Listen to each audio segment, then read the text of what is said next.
No, but seriously, I would like to now call the August 14th Parks and Recreation Advisory Board meeting to order. Can we please start with the roll call? Yes.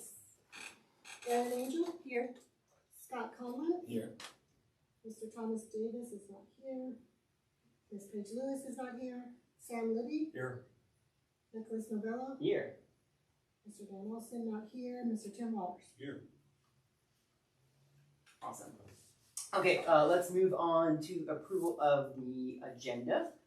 Does anyone have any questions or requested changes to the agenda? And if not, can I get a motion to approve the agenda? I'll move to approve the agenda. Second? I'll second. All right, all in favor? All four of us? Yeah. Awesome.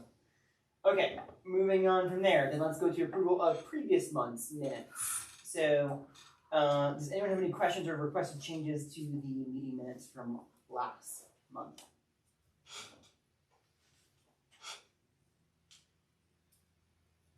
No?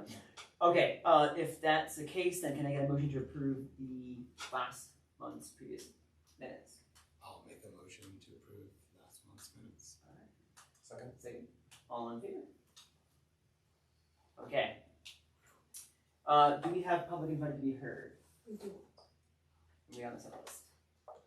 Okay, then in that case, we can move on to old business, what we've all been waiting for. So excited about this. So let's move into the first item on the old business here, the library, recreation, and culture ballot questions update. Who's covering? Ben's going to. Ben, you're on the I'll spot. jump in as needed. So I think most everybody is familiar with what has happened over the past couple of meetings, but we'll go through it. So on the 18th of July, the City Council approved to move forward with the writing of the package for the Recreation Center and the YMCA, both separately and together, with some more information gathering to be prepared for the August 8th meeting. At the August 8th meeting, it was decided to put both of those together and was approved to move forward with that and be a second reading on August 22nd. So that is the YMCA proposal and the Recreation Center proposal together. Those numbers are certainly available if you guys want to take a look. I bet you guys have readers probably looked at those, but the effect of those. And that's kind of the gist of where we're at with that part of it. Linked to that, we did a presentation of the feasibility study on the 18th of July to show the need, specifically call out the need for a new recreation facility. And that, I believe that went well at council. That we have had general support from council for the idea. There were not very many questions concerning the feasibility study. And we had some drawings out of it and some drawings updated not right now. Previously, we had one other on the feasibility study, and this is the most updated rendering we've got. I think there's 3 different pictures there. And I think they came out pretty good. It's something that shows a very large, scheduled this at 90,000 square feet, modern building, a lot of trying to take advantage of the views. That was something that's been a common theme at that site. Indoor to outdoor is kind of a theme. This picture, I think, it's a really cool picture, but it doesn't give all we really want to see, which is also there's folks working out outside, which is a really neat aspect of the idea of this. Again, it's a rendering of possible options, but taking advantage of those views at that site. And yes, the glass and the heat are an issue that we recognize too. And again, these are renderings. There'll be a lot of public input before we reach a final thing. If things go ahead. And the glass is something that we've talked quite a bit about because it seemed like we always want to have all this glass in our facilities, And then the first thing we have to do is find ways to put blinds up on everything. So, again, very conceptual, but really wanted to show the mountain range and the ability to have the activities outside as well as inside. But again, those will be conversations if the ballot, excuse me, would pass, that we'd have more public input and feedback on that. Anything else? That's really covers both of those items and where we're at with that right now. Are there any questions? Any discussion you want to talk about? And I just want to make sure everybody has the handout from our legal staff about what we can and cannot do. As we Very move official. forward. Yeah, that's great. I like the logic for that. I don't think he does. And then this one, Wild West. press from Eugene last week. So again, we are in the midst of being at that point where we as staff and you as the board will not be able to advocate one way or another, pro or con. We are finalizing some things, but that date may have actually happened on August 8th. Right. Where we are not able to advocate anymore. But certainly you as a group and staff off duty can advocate, but you cannot do that while you're serving as the board. But we can ask factual questions. You can ask Fact-based. factual, and we can give you Fact-based. the answers. facts back as we know them. Good preamble there. Yeah. Okay, so as of what day? Mm, We believe it was Last last Tuesday, yes. Damn, I broke all the rules. No. You didn't do that as a board member, though. I am a city employee. Barely. Well, then on my Using- out time, I can also, you can get advocate. Yeah. Oh, okay. Yeah. All As right. long as you're not on the clock Not, You're not using Okay. the city email. or using city resources. okay, that's. Mhm. All right, perfect. Do we have discussion topics that we want to talk about on this? Yeah, I just have a question, the only question I really have on the ballot measure side, is there been any feedback or any concern that it's like 3 pages long and, there was a concern about bundling and it's too complicated or, and nothing, no, totally fine. Yeah. We have not heard that, but Okay. I am sure, especially with the rec one, that has the biggest component of that, because not only are we asking people to vote yes or no on building facilities, but we're also asking them yes or no about providing the sale or giving away park property. So Right, that's yeah. I do think that we really need to educate people and again, I'm not trying to say for yes or no, but to really be able to read the ballot, ask questions if it's not clear, because there's gonna be a lot there, especially with, the arts and entertainment is also on there, and the branch library and the preferred level of funding is 3 separate questions, so it is a lot. Do you or we have any influence on ballot language? I would say probably not. And that's because there's all these legal requirements that we have to follow. The city has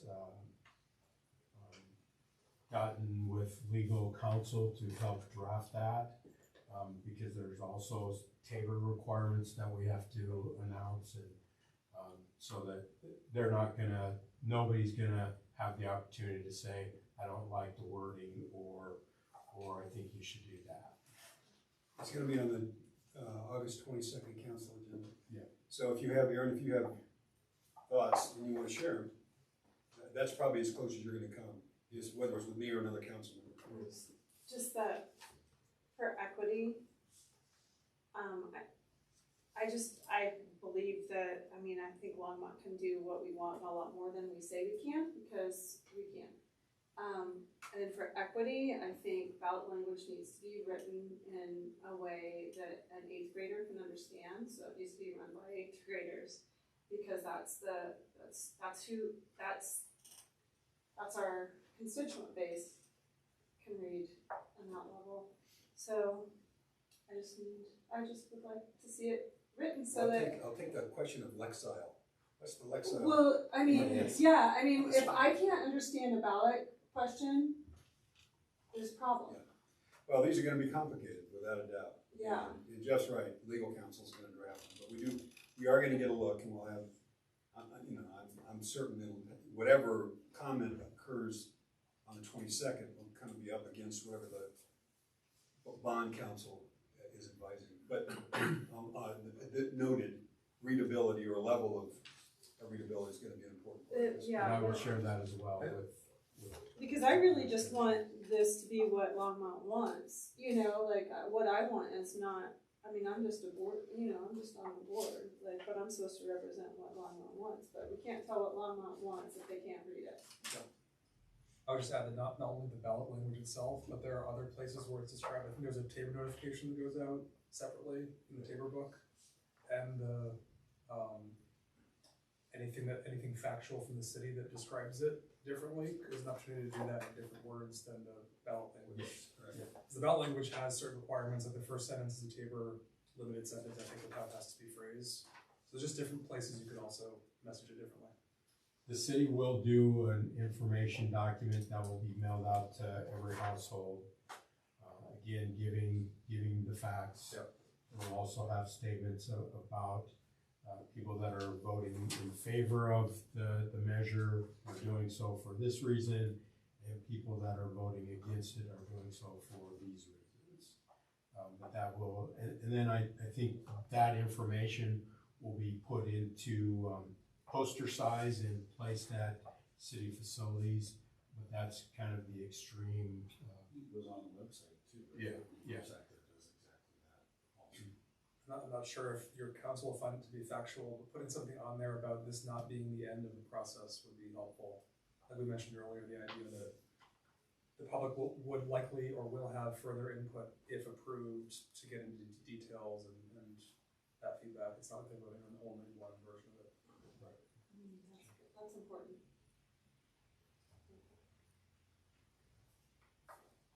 Any other questions? So and that's it for city communications, right? I know Paige had asked about like city rec, I don't think we will be able to provide the factual information, but I think what she was asking, we probably can't do now.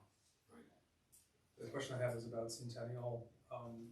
If there's the opportunity to state in not the ballot language, somewhere else, that quoted cost of any renovating that versus this, that's a good comparison, I think, to call out facts that are relevant.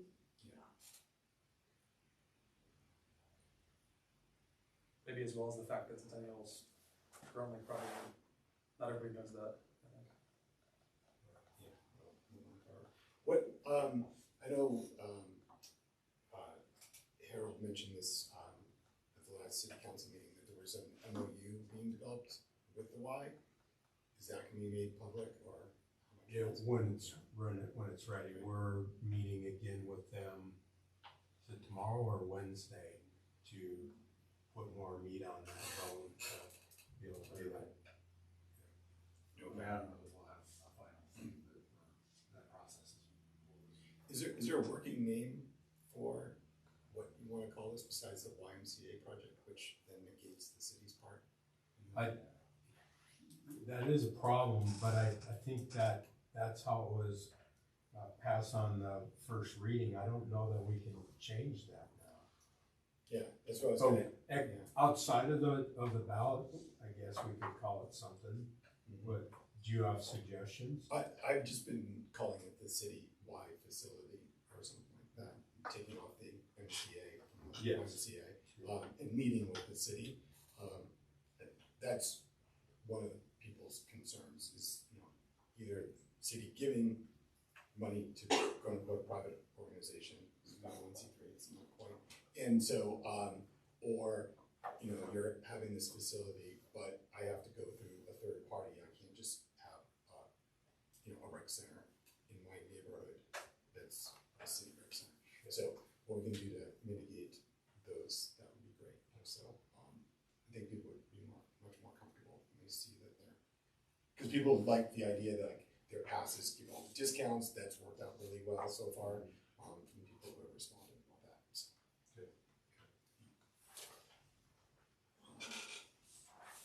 And I think you heard Harold say last week that Y was okay with calling it something once, if it happens, not just calling it the Y, but it could have the city's name Right, yeah. in with that as well. Yeah.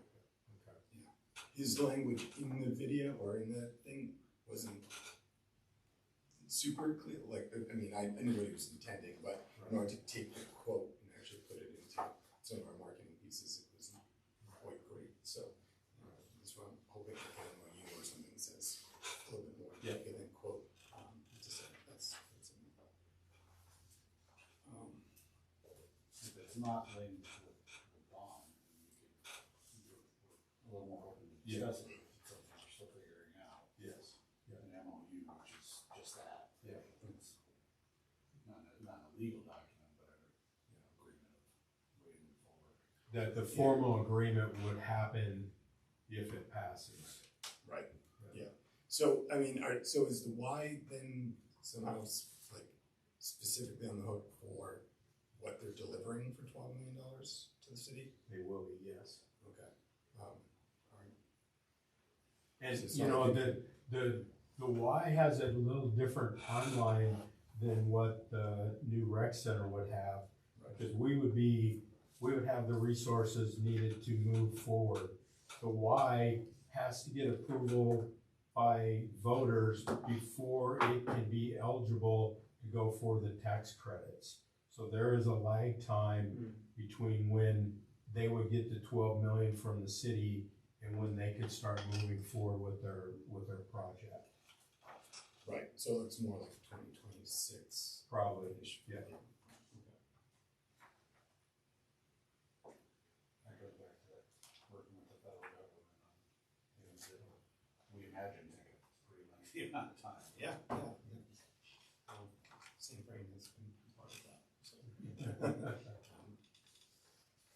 Great. Any other questions? Yeah, no. Okay. Do you on the master plan or? Just in the rec center, just if there was, you know, you had these three drawings, and if there was other ones, if you considered more drawings from them considered to be. Right now, this is what we're going to get. I will tell you that Chris Kostelik, who's been working with the city, has announced to Ben and I late last week that he is leaving Perkinsville. His last day will be August 30th. So the whole master plan, we're gonna have to regroup with a new staff person once they're assigned to us. So that piece of it, which does not link directly to this, but will be a guiding document towards it. Things to get forward for. Yeah, it was a shock to us. Yeah. Never would have gotten that.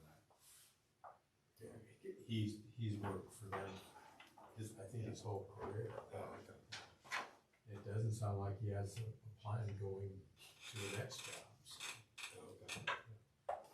So I guess what's still Y related, sorry. No, please. Is the, so it came up and I think council was great about, I think Dr. Waters led the whole answer a couple of meetings ago about, I think it was on the 18th, doing scholarships for youth on the Y program to reduce the cost, because the difference in the cost, even though it seems nominal at $5 or $7 per entry or whatever, is a concern by a number of voters already. So, And they have, the YMCA has an extensive scholarship program that they rely on. And I think it's multi-level from my understanding too. It's not just one line that's drawn. I think there's multiple levels for them, the way it's been explained to me. So Okay. that'll be something we'll understand a little bit better. But that's a business they've been in even more strongly than we are. So And I think they have, I don't think the scholarship is going to be an issue, and I think it could carry over to Longmont recreation pass holders as well. The whole $12 million is kind of an interesting concept, because $12 million helps build the facility. It doesn't go towards any of the money that it takes to operate the facility. So they are committing to us that they can operate the facility with the proposal that we've agreed to with the recreation pass holders. But it will have to be evaluated annually with the commitment, as long as we want to be partners, there will always be that break for city taxpayers to be able, that are recreation pass holders as well. Would there be any interest by this city to, backfill it so that it would look more equitable between people who go to the Y and people who go to other city recreation facilities? We haven't had that conversation. That the money is not in the ballot question to backfill it, but it could be something that could be addressed in the future. Yeah, a lot of partnerships are done that way. The Johnstown, Y, they built that facility, and they actually give the Y some funding to help operate it. So there is history of that sort of thing. But that is not in the proposal right now. Yeah, it's one of those things that people are like, well, this is what I'm paying for Centennial Pool, I'm gonna pay the same amount at the same place. And I was like, well, it's not the same thing. It's not 50 years old, and it's a completely new facility. Or you can go to the new facility in Southwest Longmont and pay what you're paying now. So that's plus there's always the option that if, let's say that the ice rink is really the thing that people want to go, they may have that choice where they would rather be a Y member because that's their area of interest, and then they pay just the normal Y rate. They wouldn't have access to the other recreation facilities. right. And so that's kind of the compromise we've tried to work out. It isn't as clean as if it was just a city facility, but I think it's a fair arrangement that we've tried to come up with that gives the Y the money they need to operate, but also gives a break to the taxpayer. Okay. I think we need to get clearer, the council does, on what that's gonna look like. Those who are gonna advocate on behalf of this proposal are gonna be asked, you'll be asked over and over again. It's what killed it, it's what really hurt the 2019 proposal, is that we didn't have a plan. We never talked about it, and should have, right, to make certain that we were addressing equity concerns to support the outreach programs and to support the participation or involvement of kids and families who might not otherwise have been able to afford to be involved. So I don't think we can leave that to trust us. Yeah, I agree. There is the direct Y scholarship that they've indicated that their posted rates, most memberships over 60%. do not pay that rate because they're supported by scholarship dollars. But point well taken, and we'll work. That's not on you as much as it is going to be on council members. We certainly were clear in it, and whether it's direction or say bring us back, right, a plan, so we have an answer to a question. This is how it's going to work. Yeah. I think it starts with the grid that we get now, that shows the discounted rates for residents and then pass holders.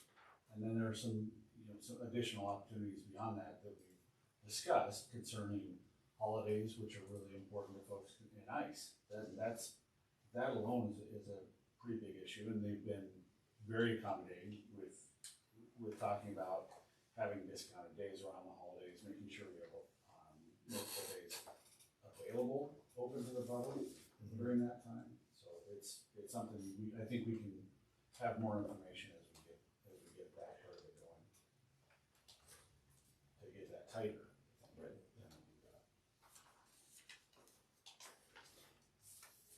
Any other questions, comments on this topic? No, I think I'm okay. Thank you. I have one, just looking at this, handy dandy guide here. Vampire rules, item 4, it says boards may pass a resolution as an official expression of an opinion. Yes. So that is, That is the one thing you as a board can do. Right. And we can, if you're interested, for the September meeting, we can draft a resolution that you all could consider to support. I think that's what I'm advocating for, yeah. Rather So we than- don't need to do that yet because we didn't have the second reading until August 22nd, but after that, the September meeting, put it on the agenda in order to do that. Yeah, if you can draft something strong for us, it's easier than us trying to figure out the words in a meeting. Yeah, I can workshop that too, yeah. Okay, cool. Any other questions, topics? There's one more in there. No, isn't well, there? there's like the library question, I think, kind of. Yeah. I think that, That's it's not not really really, discussion. it's just like them doing the opposite of what we did. Library board. The library board. Yeah. Voting just for the library. I think it's really tough, because I think almost going into it, Paige and I, had discussed a number of times that it was gonna be rec center library, and then like the library board was like, no, it can't be, that's a non-starter. Do they explain more, or is there I more was not discussion at with that staff? meeting to hear that conversation. So, I mean, it sounded like from the person that came up and spoke, they were in tune with their 60%, even though that was the onset. That they wanted to Yeah. do it on their own. I could make up reasons, but without knowing for sure. It's just guessing. Yeah. I don't know it would change anything at this point, right? We try to understand, we dug into that matter. No, we didn't, Actually it just, affects the outcome, right. so We're past. And we're also Yeah. making other things public that we don't Yeah. probably want to. So, Yes, this is the public meeting. Okay, one last call on this. Anything else on this topic that we have to discuss before we move on? This is gonna be a quick meeting, it seems. Yes, Why is it called vampire rule?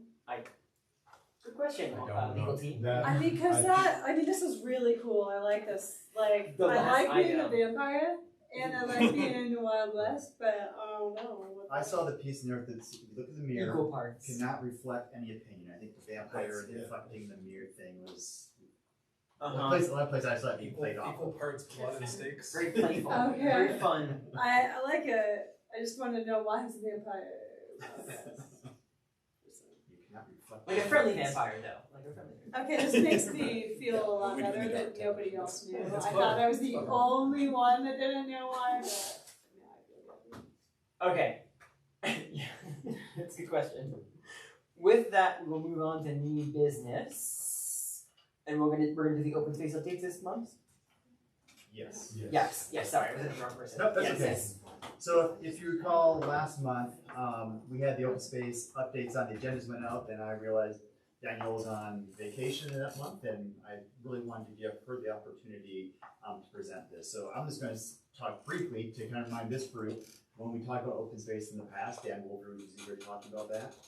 When Dan retired, we decided it made a lot of sense to split that position. He did such a breadth of work from his land management, ecosystem management, open space management, to really create a group that focused on the open space side. And Daniel has a history with Laramie County and Boulder County and the city here working on open space acquisitions, conservation easements. So really on that side of things, the acquisition, the conservation easement monitoring, the agricultural leases, and all that kind of detailed pieces we want built into it. So Danielle's here tonight. At some other point, I might have Jim Crick come in, because the other piece of Dan's work is really citywide, wildlife management, weed management, and that really is in another work group now. That from the airport to the landfill, Jim Crick is doing that piece of it. So Danielle's going to talk about the open space program, kind of where we're at, and I'll let her go.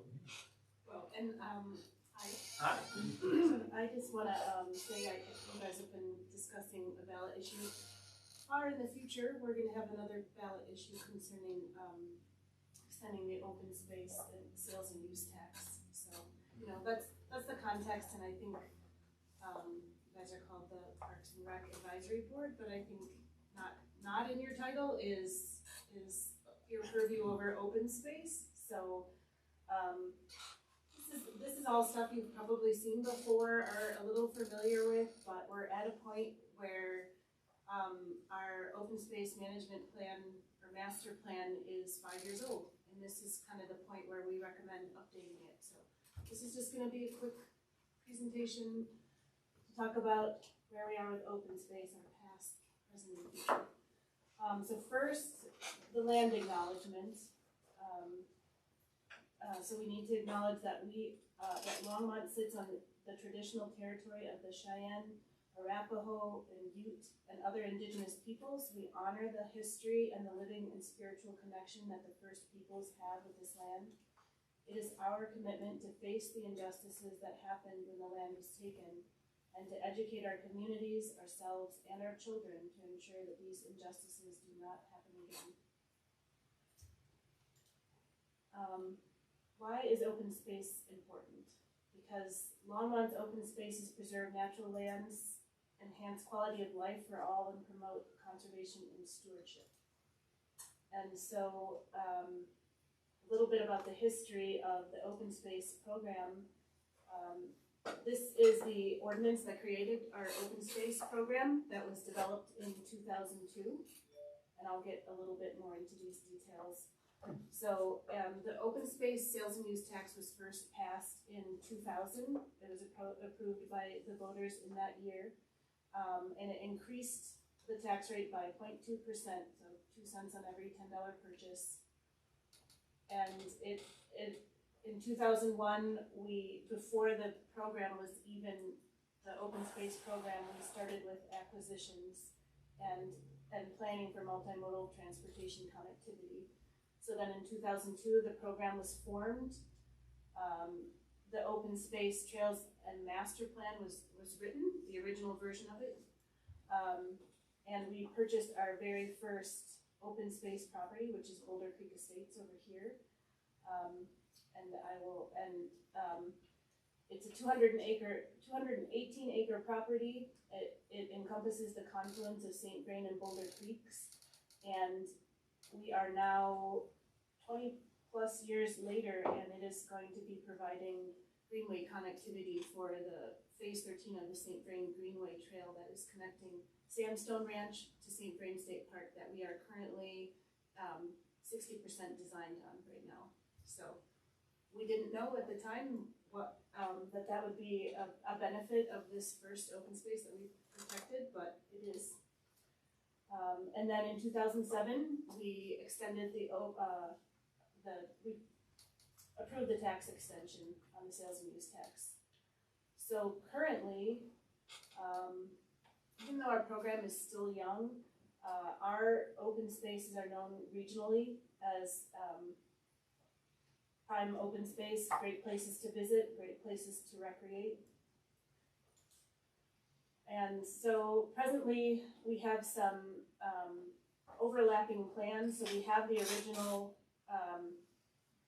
open space master plan here. It was 2002, but we did the update in 2018, and now we're due for the current update.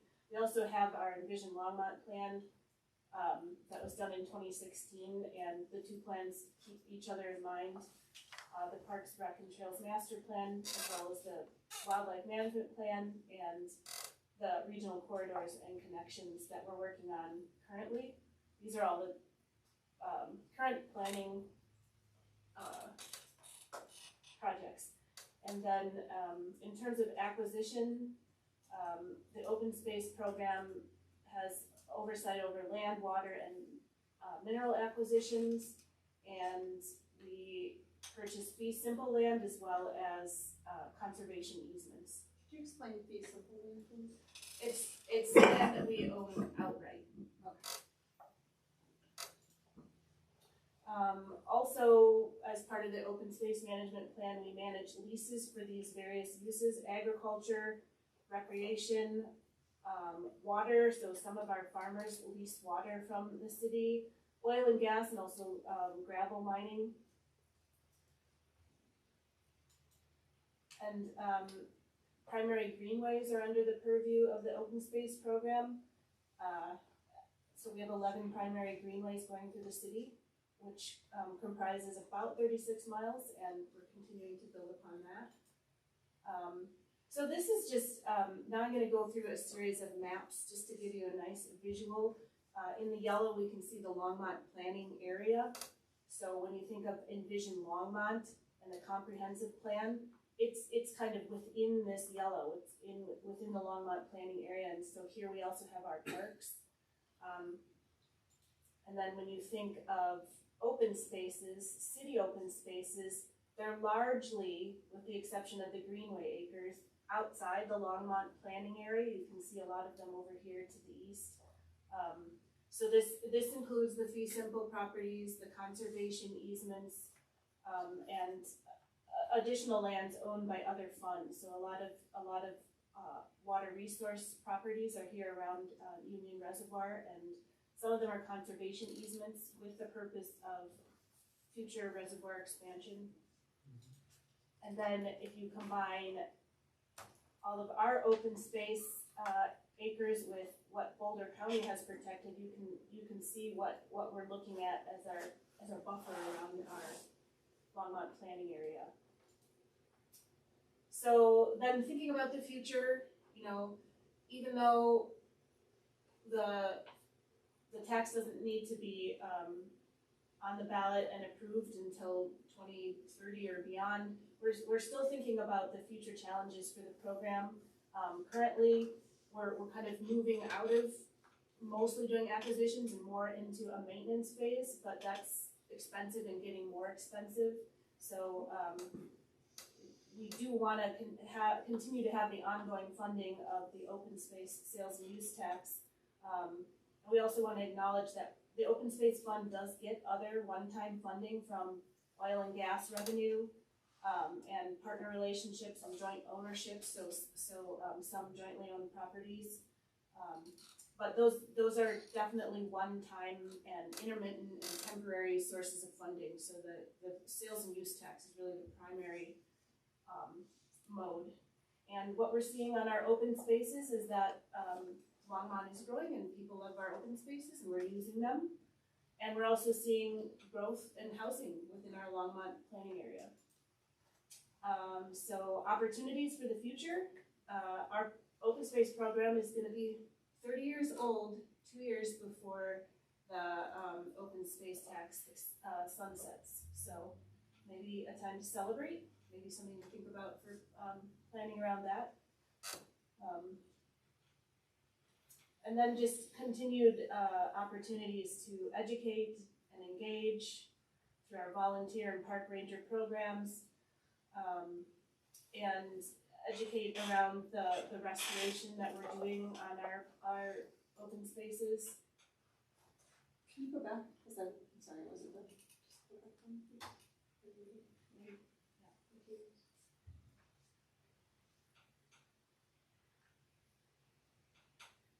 Continue to work with our farmers to support regenerative agricultural practices. So working with our partner, the NRCS, seeing how we can support, center pivot irrigation, which helps their operations be more successful. It brings in water savings, and then when they move on, they take that center pivot. We keep the infrastructure on the agricultural open space. So that's a benefit to them and us. So in the future, these are some of the things that are going on right now with Greenway miles. We're building 2 more miles of Spring Gulch, St. Vrain Greenway phases 12 and 13, and then the trail that we'll be working on with Weld County and other partners to connect Union Reservoir to St. Vrain State Park, and then back to some of that management of the open spaces that we do own. It's costly. We estimate that it costs about $7,000 an acre to restore, and restoration isn't a one-time thing, it's an ongoing process. So working to get more dedicated staff to that effort Stewardship plans are something that, the program hasn't started on, 0% done, but, so those are property specific plans that we wanna be doing for each unique open space agricultural property. And like I mentioned before, the next update of the 2018 open space master plan update. So this is just a summary of the things that we wanna continue doing in the future with our program. That's it. Thank you. Any questions? Yeah, so I keep, like over and over, it mentions preserving our minerals, like protecting our minerals, also protecting the ag areas. And right now we have a new gravel mine going in and another ag area coming off on our main trail. So like that seems really counter, and then we're gonna expect people to, I just look at, if you go the Greenway, St. Vrain Greenway and the left-hand Greenway, you go to the left-hand corridor and you go from county open space, which is being protected pretty well right now with Olin Farms and that, and you go and there's extra building on each side, and we now have a huge housing complex going in. Still bears there though, because I still see bear scat. There's still deer going through, but it's super high impact housing all the way until you got where there was not ever dedicated open space, but it was rec land, and that's being developed into a shopping mall. And then we have the rec center that just keeps getting bigger and bigger. So you've got like impact all the way through. It used to be just this like nature trail, right? Like, oh, we love our nature trail. Well, now it's not a nature trail. And then it goes, you could continue into high density housing again.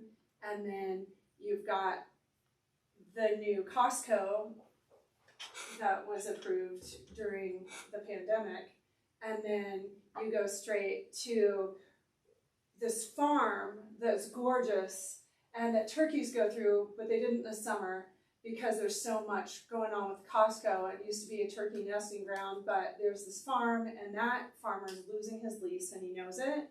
Talk to him, he knows he's losing his lease with us, with Longmont open space. So he's gonna lose that lease and that's gonna become something else. And then we're going directly into gravel mine. And then high density housing. And then maybe when we get way, way out there, it will become open space again.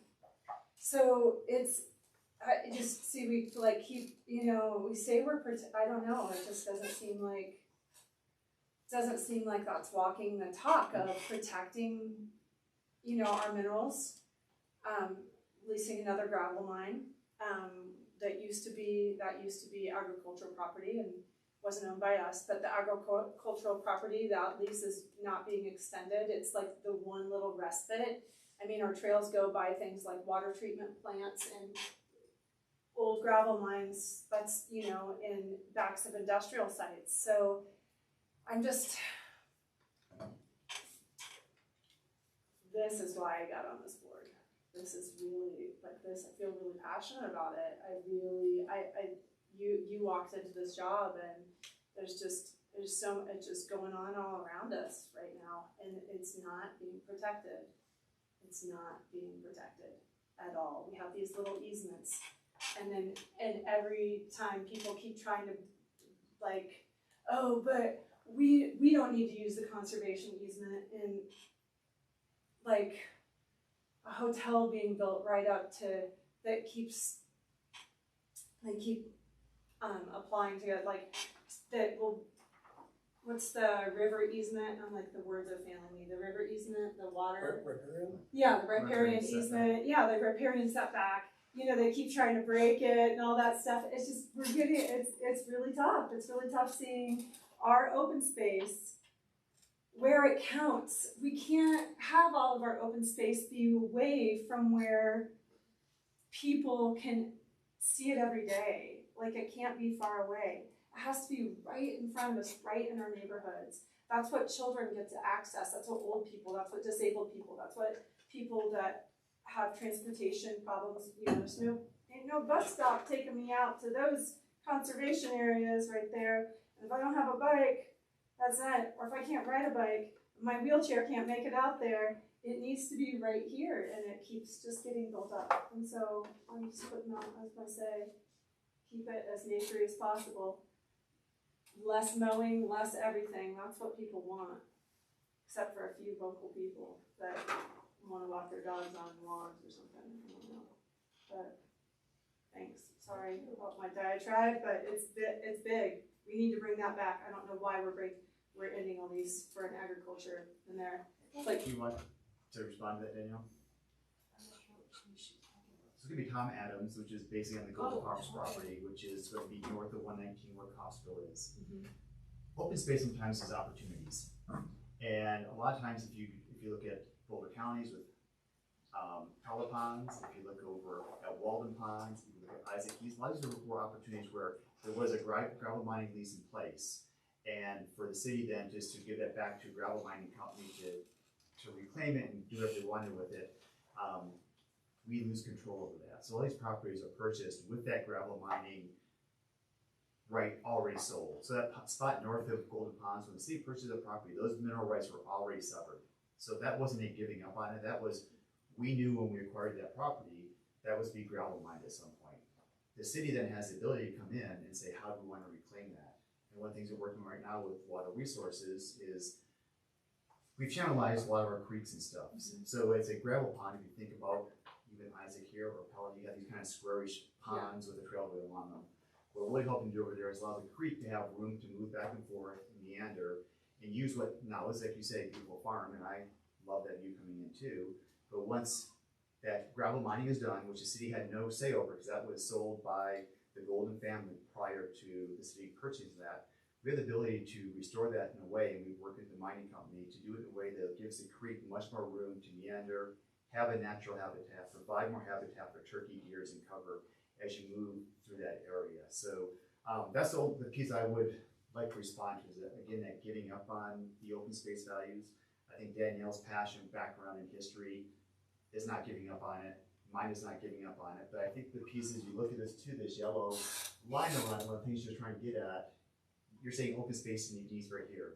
That's a piece, if you look at our comp plans at Longmont a long time ago, when we built our first cities in this community, was that we wanted to develop in the center. We didn't want to have sprawl. We wanted to have development where you had services. So there's a real commitment that development happens in the planning area, and then open space doesn't compete with that. So we really do not get into acquiring open space within that yellow boundary, because that's where primary jobs should go. That really is where the community has decided they wanted to see the housing go. The piece with the greenways and the open space, and I heard you pretty loud and clear, if you don't have a bike, but really Longmont provides a great opportunity because kids can get out into their backyard, into a neighborhood park, and onto a neighborhood trail, and onto a greenway, and into an urban natural area like Dickens, and then continue down that same pathway up to a sandstone ranch, or out to a Golden Ponds, and then out to those other properties. So we have a great connectivity. I think that's the story Danielle's been trying to tell, is that we started with great park system, we're building great trail system, we're really trying to tie that open space piece into it. But again, there's gonna be a conversation with different boards and groups and community members about development and how we provide housing for people, how we provide jobs for people, but also keep this natural area. So that's how I see these fitting together. And I do think though that as we look at those areas with gravel mining, that's one of those places where the price is right, because we've had mineral severing, and a lot of people, it's hard to develop that, so we get a good bite of the apple with a fair price that allows us to do things within that footprint we may not have had the chance to do otherwise. And I would just add that whenever we can, moving forward, we do acquire the mineral rights whenever we possibly can. And the silver lining of not having the mineral rights is those temporary intermittent royalties that come to us into our open space fund and allow us to do, we find another piece of the creek corridor that we can protect and it's available to buy, then we have that money, we can buy that and we can continue to, you know, connect those riparian areas that you're speaking of. So, again, that's why, I think Diane set up great. You really, this group really is our open space sounding board. So getting this input from the community is an important spot for us to get that and hear about it as we're moving forward with plans, how we message this to the community, how open space fits into the overall planning of our community in connection with our greenways and our parks and the development that I think, you know, council is very important to them. How do we provide housing for people? How do we provide the jobs for people in our community and strike that balance with our open space program? Thank you for sharing, Aaron. Yeah, I feel like maybe I'd like the city as a whole to be more cohesive on it. Like it keeps, you know, kind of feels like when suggest something, it's like that's planning, that's, you know, like that's planning, that's council this, but like I've had that same thing that you guys explained to me 5 or 6 times. I know it. I know this. It doesn't change the fact of what it looks like to a citizen and a trail user. It doesn't change the fact that we didn't have a mother turkey nesting. You know, they're like, it doesn't change the real deal facts sometimes. And so, I mean, I think some of it can just be like the day-to-day management could also help.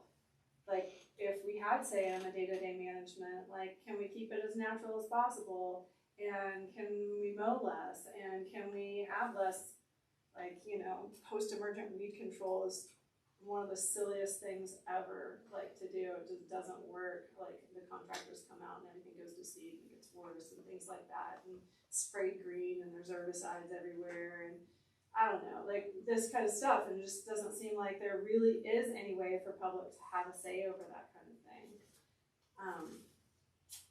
They don't, because it's what I want to do is have a say over that kind of thing. We don't have any say, so it's hard. Say. I had a couple things. I guess the first one being, I think there's probably a lot of interest in this topic, and so having another chance to talk about it with the full board at some point in the future would be great. I appreciate the sentiment that we have an opportunity to give you our feedback. I'd love to do that, but there's a lot there. I think I had maybe 2 questions I'd ask about. One, what has led to the change from being more acquisition focused to more focused on monitoring? Just the growth of the city and the program and the fact that we've acquired a lot. And you can see from this map, you know, that the opportunities to acquire have diminished.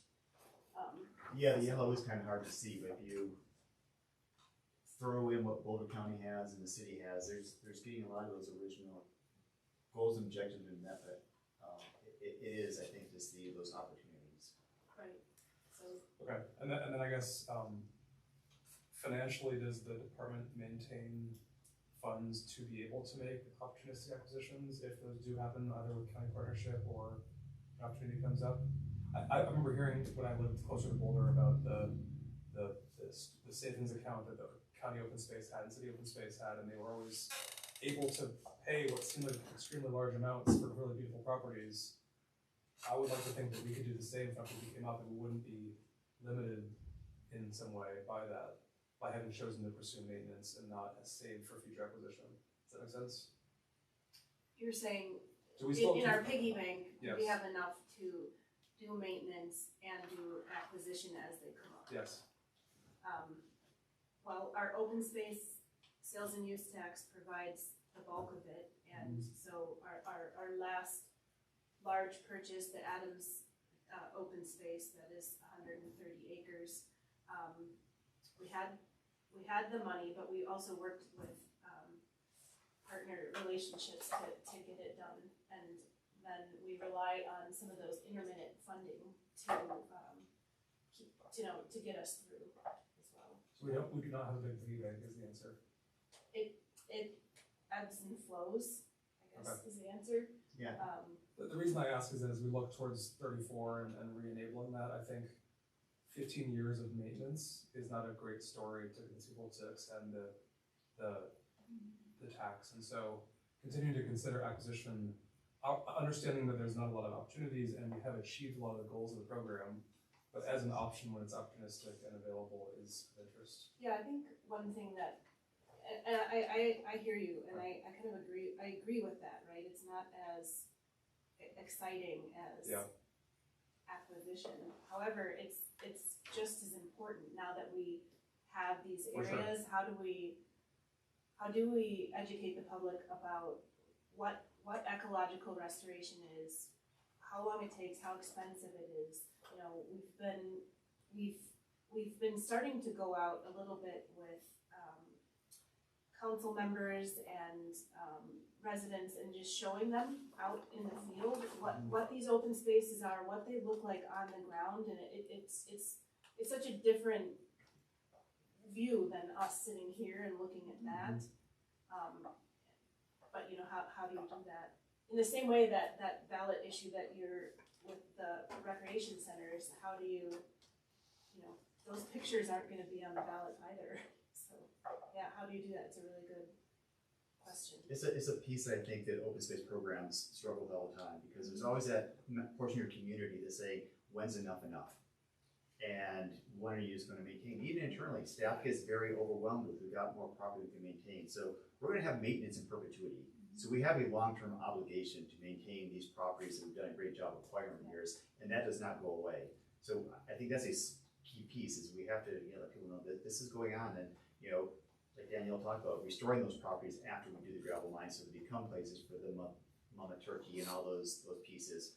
But I absolutely agree. You should always have some dry powder available, that when that opportunity comes up, if Boulder County wants to partner, if we have a chance to work with, again, partners we didn't think about past, Well County coming to us and said they want to work with on a project, the town of Meads Inc., because we do a Greenway connection, and not have that ability.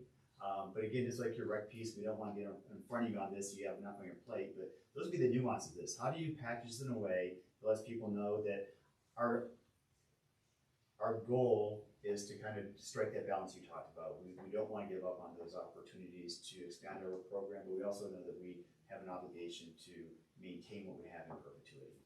And isn't that what GoCo funding often is, as we have this GoCo funding? Some of the stuff happened before you were here. We spoke about last time. Yeah, we can. Just already look at me. So here's a piece that I'll talk about, and what Danielle talked about with some of the oil and gas revenue. That there's a little bit of that money that, you know, isn't the greatest to say that we have coming to Longmont. Council's done a great job at keeping that out of here, but we have historic oil and gas and gravel that comes into this revenue. Prior to me being here, and I pulled the stuff up for Danielle and Stephanie, that there was kind of a commitment, those GoCo dollars were supposed to be going towards the creation and completion of the greenways. That's an expensive process. Danielle just hit a snag in her greenway extension, and our bond language and our ballot language for open space is pretty clear that those dollars can be used for open space acquisitions, and those include the connectivity and connection of those properties to our greenway system. So we can use open space dollars for our greenways.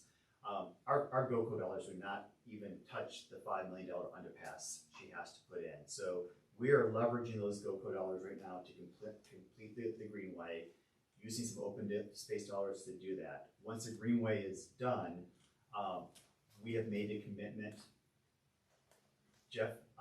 Jeff knows I'm aware of the commitment that was made before I got here, that once the greenways are done, those GoCo dollars really have the ability under the language of GoCo to go to the library, to go to the rec center, to go to other places in the community. So I really think that as we look in the future, are those GoCo dollars we will be looking to manage open space or to manage our greenways? I think there's other people in the city who would say that there's other ways we could use that, and we should be looking at our open space dollars to manage our open space. And I'm not saying that the recreation museum or library are a priority, but they need to at least be at the table. Because we've had this agreement for many, many years, and it's time that at least other things are being considered. And we really have 13, which Danielle's working on, and then we have 12, which will go out, you know, to Golden Ponds and out to Boulder County's property. And at that point, we'll really probably getting close to having the greenway completed, we'll have that conversation with Jeff on how those funds should be spread across the community. So I don't want you to think that I think that you're doing a bad job, or that open space isn't great. I just want it better. Does that make sense? Because we do a good job, and I want it even better. I want to push even better, but not even better saying you're bad. But some of those things, those heartbreakers when you see the land go, it's heartbreaking and it's also really heartbreaking for people when they go vote and they're gonna be like, my trail goes through the back of a mall, and they're like, so that's kind of some of the hard stories. And my last comment maybe would be that 11 years is a long time, to wait for the renewal of the tax. Probably be 9 years before you begin to think about that renewal ballot, but you're not constrained by the funding you have if we look for public input on adding more funding to the program. We only have the tax we have, but one great way to get feedback on whether people want to buy more land is to put it on the ballot. And so thinking about changing the program, you don't have to not change it for 11 years and then keep the same tax and funding. Yeah, it increases a bit as sales tax revenues go up, but there may be people that are interested in funding it at a higher level, but we will never know if we don't ask the voters. And so I'm not saying we have to do that, just an idea that one way to increase the impact of the program is to have more money. And if the only option to do that is either have more revenues from oil, gas, and gravel, or raise more tax dollars, it may be worth trying to find out if that's possible. It's not my place to say you should do that, but that would be a way to transform the program or be able to reach the goals that you have. Scott, any comments on this? I had one question. So in an earlier slide, you had dates and timelines, and I think you were talking about redoing the master plan. I saw 2023 for that. Am I making that up? Yeah, regional quarters and connections. Is that? That's us working on this anyway. Yeah. Okay. I guess my question here, so you said it's about the time every 5 years that we should be revisiting the master plan for this. So we're there. What are the inputs into this process that for redoing the master plan? How can we help you through that? Yeah, I think it's a lot of what Mr. Libby said. Yeah. About having continued conversations and I have this the 2018 update in front of me and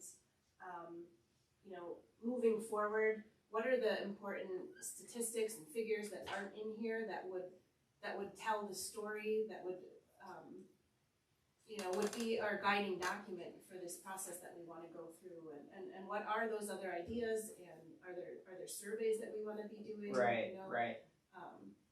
I think the question comes to mind is this going to be a evolutionary update or a revolutionary update? Is it going to be just a simple thing like we did in 2018, or is it going to be a full tear down and I don't think it needs to be torn down. Not torn down. It's a really good foundation, but I do think what I would like to see is real statistics, facts, and figures that it's an opportunity, right? I think this is an excellent plan, but what I want more depth to it. So I'm assuming there's going to be some kind of studies that have to be part of that process, and probably need funding for those studies as well.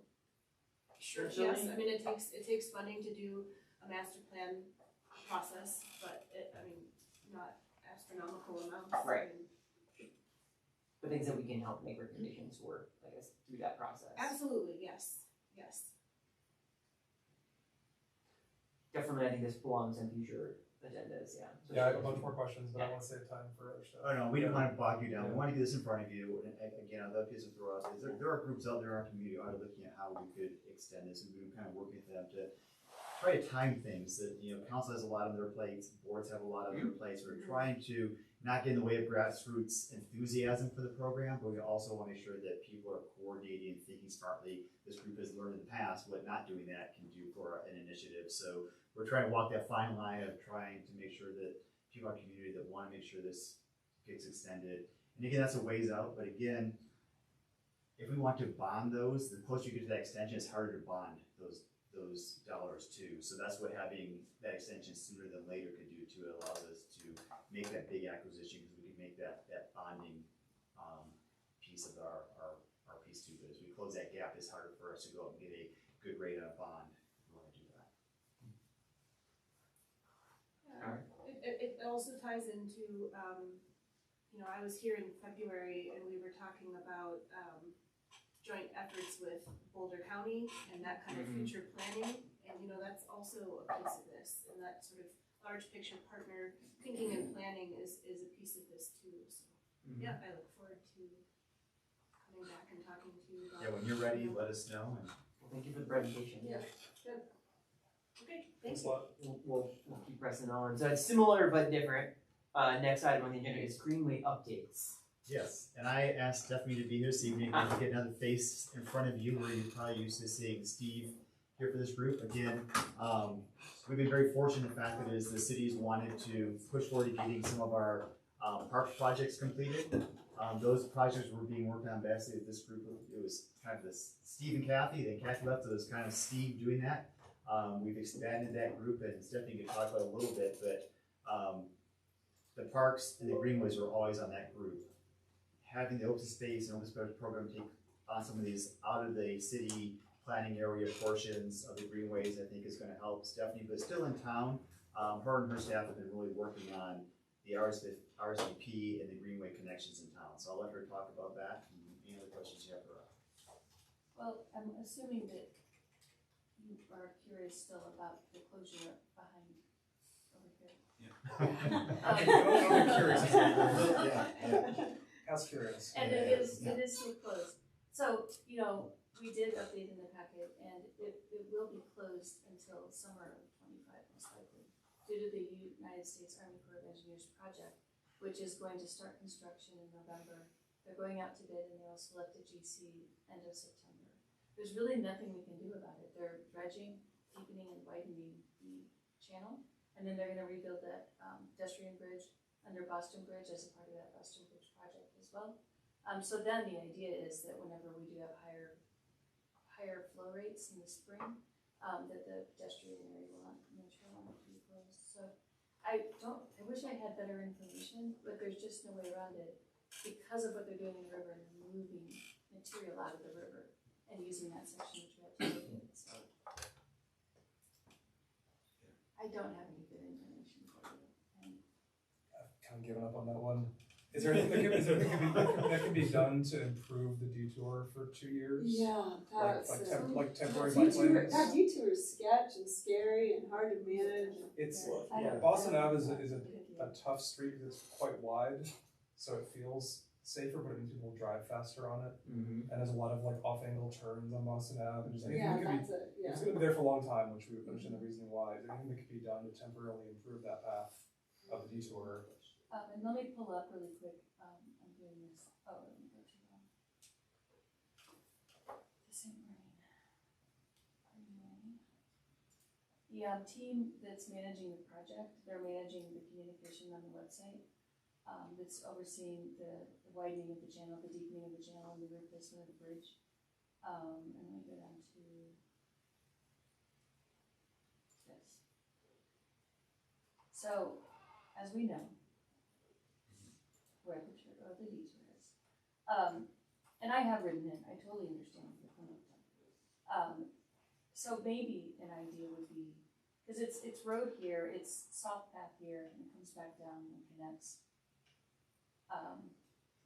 Actually, over here to get back on the St. Marine Greenway.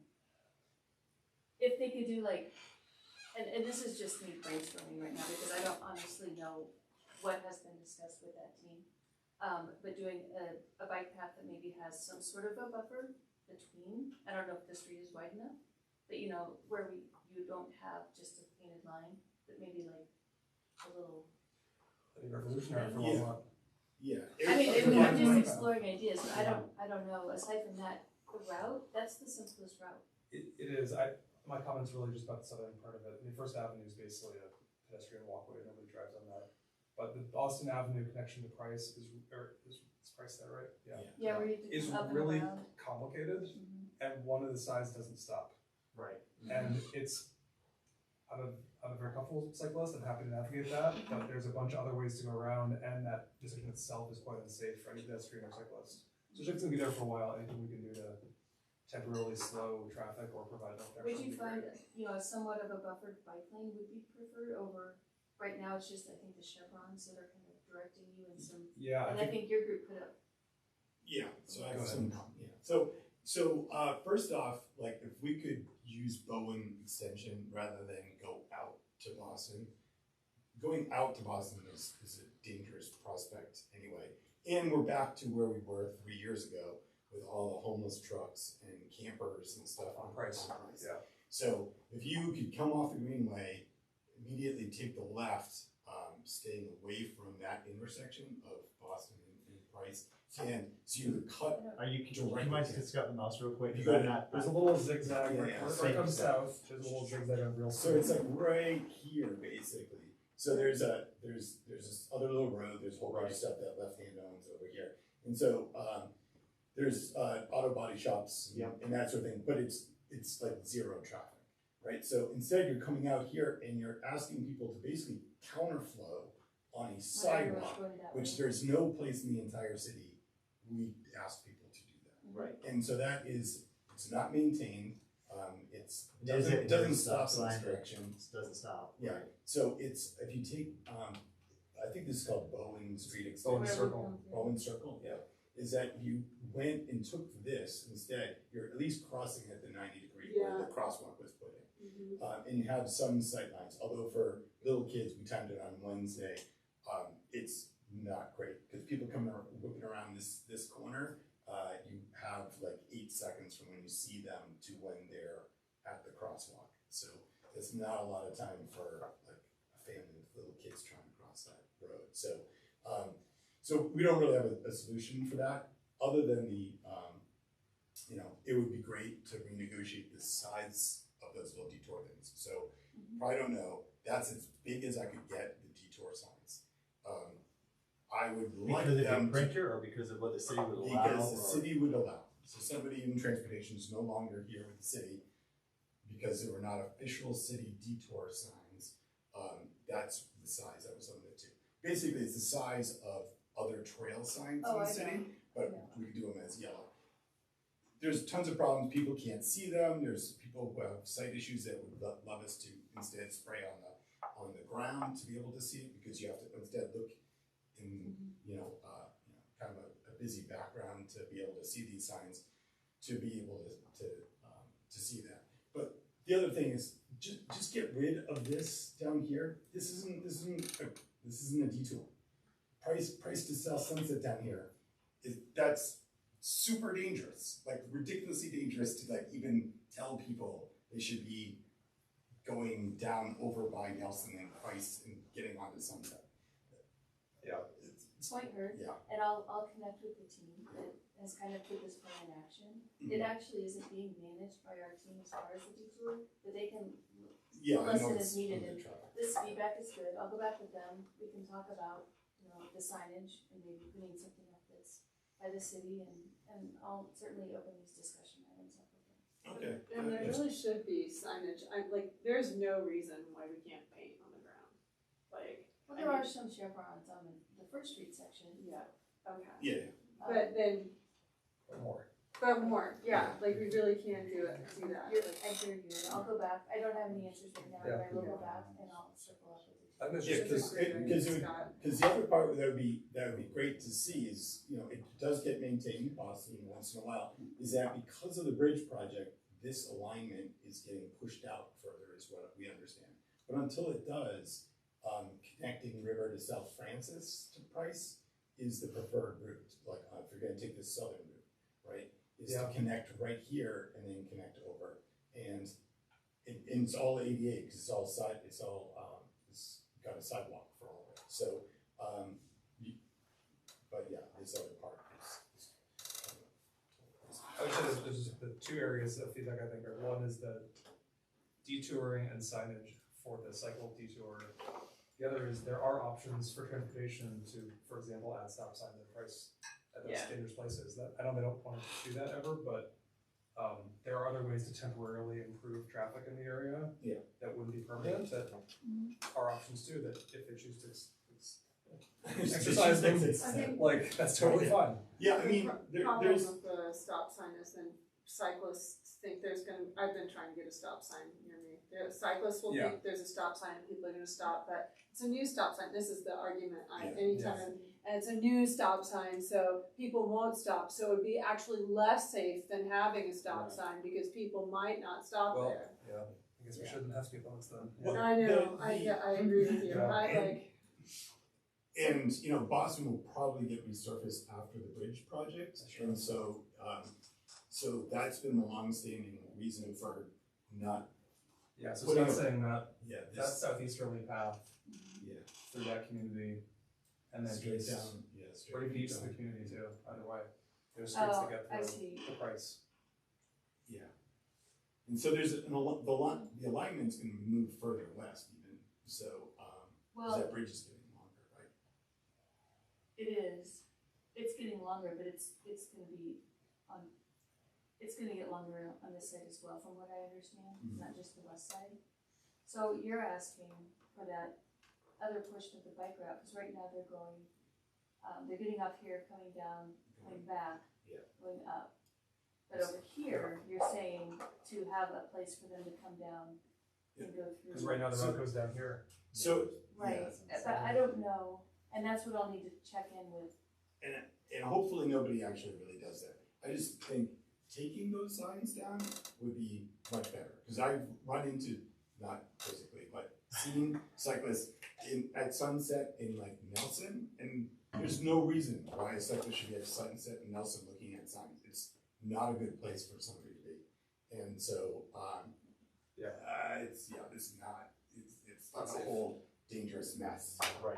over there. So, and then you're gonna try to get onto price from it. I guess, so this is Colorado material here. Yeah. I guess it comes down to what's the area of this that they're going to put, need for construction.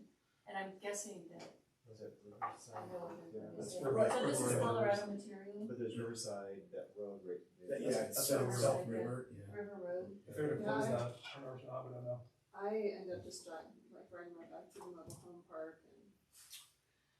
Yeah, and To I get, if you can get to this section here, but if they close that, then. As Well, you're well, right. so the idea is that there's the southerly route is Sunset, Boston, River, Francis, Pike. The northerly route is,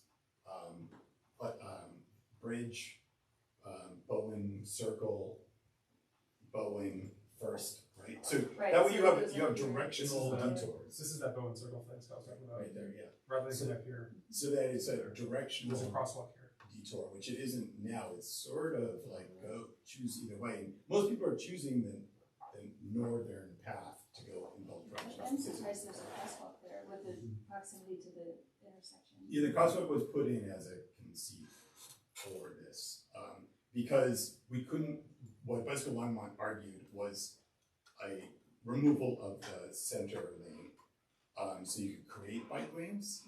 And it was like, well, we're gonna resurface it any days now. That was 5 years ago. So if you just if you did center lane it, you could put a real bike lane in, and it would be. I don't mean to add to the bureaucracy of this too, but I again, since almost our first day out, that's what Stephanie and I went and looked at. We've driven it, she's ridden it. Yeah. We've tried to figure it out, but she does have some constraints with working with engineering and transportation too. So it's something we can't fix in this room. It goes back to her piece. It's in planning's court, it's in engineering, but Stephanie is on those teams, and I think it's a conversation she'll be good at kind of taking this message forward. As my now 6 months here has become a thing, I am getting to be more integrated with that team, and so I'm happy to reach out to them. We do talk a lot, but hearing your concerns, I think we could find ways to make it better. They're engineers, right? That's what you do, you Yeah. just make it better, so Right. we'll work on them, and we'll just see, I'll bring it back to you next month. Okay. And then Yeah. we can have a small thing. Yeah, That'll be no, my you goal, could, is a yeah. small win. And we can see it on the bicycle side, there are people who are arguing for some Amsterdam approach like tomorrow for it, which is Yes. not well, it's like the almost closure of Boston Avenue and putting big grass space and like, none of that's gonna happen anytime soon. We have to build a bridge first. Like, so there's, I have that meeting like next week. So there are even, people in the bicycle community, there's a big range as well. But I mean, just having a safer way to cross and, more clear directions would help a lot of people. It's all great suggestions. The zigzag over to Bowen, I mean, I think, it doesn't seem hard, I can just hear them saying the crosswalk thing, so that would be the concern, Not any less dangerous than what it is now. The railroad crossing has deteriorated pretty bad. Going southbound on Bowen, over the railroad at First Avenue, there is now a giant hole that got spray painted by someone like 3 months ago, but it still is a good sized hole that's there. That's basically in the bike path or car tire path, whatever the preference of priority is. But it needs new timbers. It's pretty bad. Yeah, it would be great if there was somebody who put the cement in, but I guess we've always heard that it's Well, they such a just low. did do an improvement to the tracks down on Hoover. Yeah. So, never hurts to ask the question. Okay, that'd be great. Because, a timber or two would be very helpful. And maybe some knocks on the nails in. Yeah, exactly. Stephanie, were there other greenway updates that you wanted to provide? I don't have any, this is really the focus of the work right now. Right here, Boston Avenue. Yeah, some in our street team are doing some of the Reach 2 and 3 for the Spring Gulch out on the east side of town. And then Danielle's got the phase 13 of the greenway. So there's a lot of things underway. I just made an offer to a senior PM to backfill my position, and she comes from across the country, and she's really got a lot of great skill sets, and I think she'll be a great addition to the team. So she's gonna come in, and then I'm working on an offer to get another. So we're gonna have a team of 4 project managers here soon, and then we're gonna see some stuff really getting knocked off the list. It's been a very interesting 6 months. So I feel like we took it, and then I backed up, and then we lost it, and now we're gonna get it back, so. And then Danielle will be getting a project manager for her group, which will be more focused on some of these overlapping greenway projects that fall under the open space umbrella, but also water resource projects, if we're talking about Union Reservoir expansion, that project manager will can focus on some of those as well.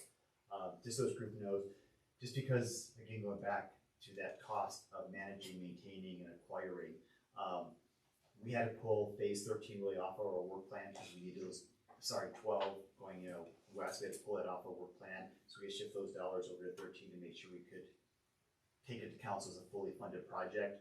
We'll reevaluate that next year. It's a critical piece for the community and for this group to try to get that full extension done. But just if you look at things and don't see it there, that 12 was pulled off just so we could shift those dollars over to Danielle's. Question on that. I feel like 2 months ago, 3 months ago, there was a comment about one last landowner on the 12 section and almost being done with progress on that. Yes. It's on 13. I thought it was No. 12. We have one there too. This is Oh, our you're asking about 12. Yeah, Actually, asking about that. they both have one. So Danielle can talk about her Yeah. hiccup there, and again, more of these costs just Right.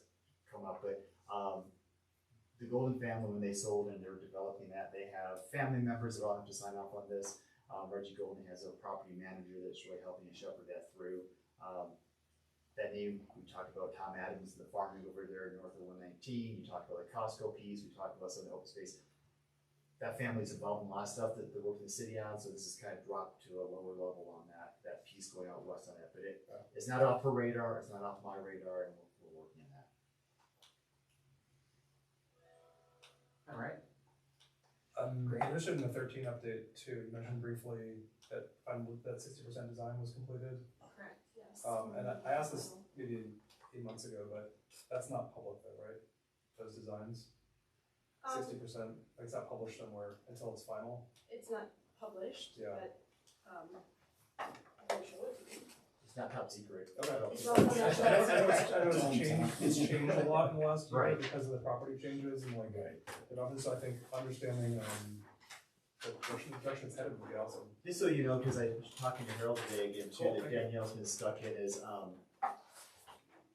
probably the biggest change in this, and Danielle can talk about some of the challenges she's faced, is that, remember, this was supposed to go under 119 at the St. Vrain Creek, but after 2013 flood, the state redid their hydrology, and they pulled that off the table and said we can do nothing that impacts a rise in the floodplain there, so the whole plan of going under an existing underpass was taken off the table by the same agency we're partnering with to get this project done.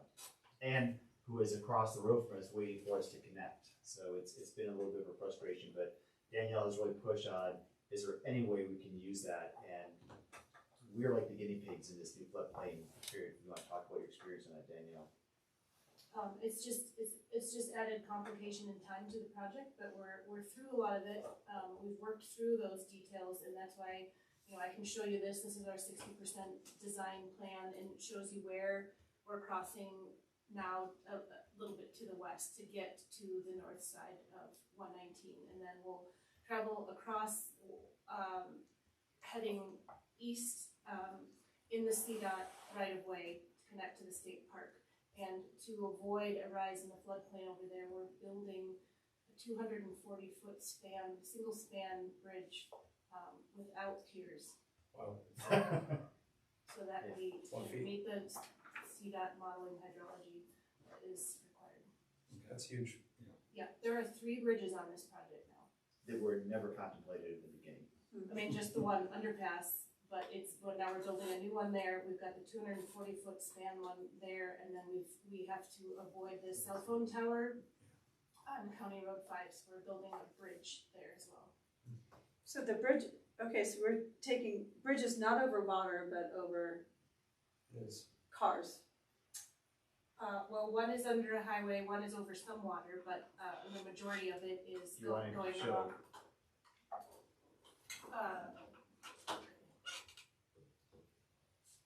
I'm not criticizing it, I was just clarifying, like, Yeah. not just, alright, so the bridges over cars. no, No bridge over cars. underpass under cars. Yeah, the underpass is going under the highway. Oh, I thought, that's what you said that we couldn't do, okay. No, We're- so we're building a new one. So Okay. You there wanna are, show where the there are original- existing damaged underpasses, that cross 119, and that is what we can't use. So Daniel, would you just kind of show where it goes under right now, what the original intent was, where the creek goes under? That's where we were supposed to go, and with the new floodplain modeling, that was taken off the table. So we're going to build a new underpass here. So when David mentioned that's a piece of this project. It's a $10 million, 2.5 mile section of trail. 5 million of it is this new underpass that we're building to get under there. And then we will, do the bridge to connect into the state park over here, north here of the highway. This is the single span bridge. Oh, like wetland area. Yeah, Okay, because it's that's a what- floodplain, okay. and then we have to cross the creek to get back over to So the that connection. there will be crossing there. And then this is the underpass, that's the second, and then there'll be a bridge over here. Okay. So all over this view shed of Boulder Creek Estates, which we talked about in the presentation, Mhm. this bridge here will be overlooking all of this. Mhm. The views will be spectacular on this section of trail. Yeah, it is beautiful. Over here too. And it keeps us out of the eagle habitat, it keeps us out of the floodplain, it does a lot of. Yeah, I mean, this is what was coming to my mind when you were speaking before, is that, you know, when this trail was first imagined, we thought about being down here, down by the creek, down right in the wild area, but instead we're choosing to be out of the wild area, not fragment the wild area, keep the wild habitat here, you know, one of our last unfragmented wild places in the middle of the city, and be up here and get the views into this, put educational signage here, and keep all of this intact. Even though the river moved, all those standing dead cottonwoods that are down there is eagle roosts that are being currently used. And so, working with our partner CPW, we really looked at this and thought, we can still have an amazing trail experience if we stay out of there and keep it unfragmented. And just to give Danielle, so people know what she went through, this was a big internal and external conversation, because most people think about the greenway right along the creek. they want that experience. So I think it's a human evolutionary piece to be along water too. So to really pull that greenway out of that area to protect that habitat was a hard conversation. Popular when it wasn't, even the consultants that we hired were like, what are we doing? Why did we? But now we're all on the same page. So. I had a couple quick questions. This is very cool to see, so awesome working on it this far. How will the alignment work along Sandston Drive? For that So section where let's it's going- see, where it's so we're going talking about more from the over, visitor center up over to the here, yeah. turnout. That's the visitor center, Yeah. yeah. So, it'll be alongside the road here. Okay. And then, yeah, it'll continue, this is the upper parking lot, and then we have, it'll come, so we've got these two landowners here that share a driveway, so it'll continue along the road, and then it'll cut in to get, it'll go over their driveway, and it'll cut in to get up onto here, so this is Skyway Drive, all the businesses, Collision, etc., all their driveways come out over here, but we will be Behind them. behind them, Yeah, yes. behind That them. was, So that was my had- second one. She Yeah. really had a good job of threading the needle with neighbors. They're gonna have a Yeah. trail in their backyard. When they moved out there, it wasn't their expectation. And this so. landowner, yeah, she's gonna have, instead of this view, she's gonna have the trail. Like, this is her window, this is her window, but, so. And she's okay with that? Danielle's made her okay. Okay. We've had a lot of conversations about it, yeah. Good work on that. Where it goes along the back of all these businesses, is there any right of way to connect from the trail into that area? Into which area? Into that Business industrial area. business park? So you can No. stop for a beer and It'll be- stuff. And says you're up above it, There's they, a fence on those. Collision has a fence, Yeah. yes, and these two developers that are coming in are gonna be doing similar to what Collision is Yeah. doing. So, I mean, you would think they'd want it. Yeah, yeah. You'd think they'd want it, because you've already ridden 15 miles, you wanna Right. stop for a beer. we had all the conversations about all of that, you know, we imagined at one point that maybe the trail would be here. This is gonna be a better user experience, they'll still get the bike and foot traffic as a result of the trail coming close, so. And just one other question about on the Sandstone Drive, the part that goes on parallel to the road there, Yes, did you look at options to put it on the road, like bike lanes? It seems like a lot of trails are built along a very quiet road. Like I ride that section all the time, and the only reason to drive down that is if you're going to visitor center, which is not that many cars or public works, or whatever that site is there. And it seems like building a new path through a pretty steep, complex kind of hillside there is probably pretty expensive. And is there any way to, I don't know, move things along? well, it's less expensive because it's following the road, and Yeah.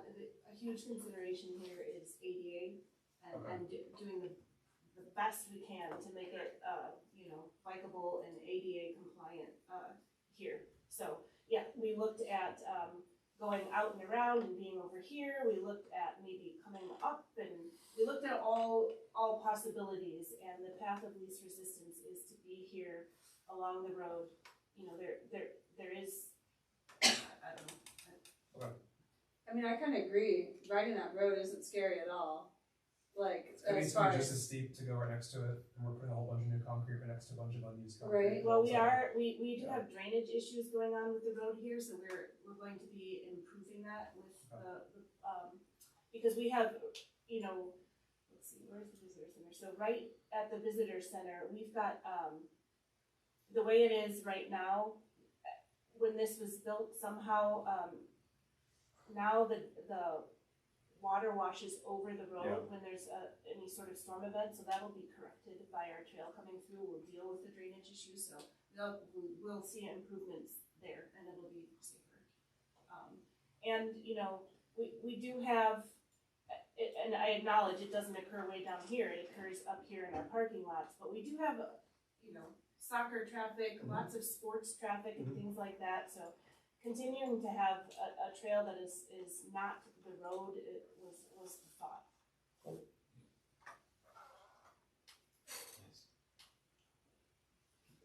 Do you mind if I ask, Spring Gulch 2, number 3, what's the status of that? Understand that Are you that's going now on under it, whatever? design with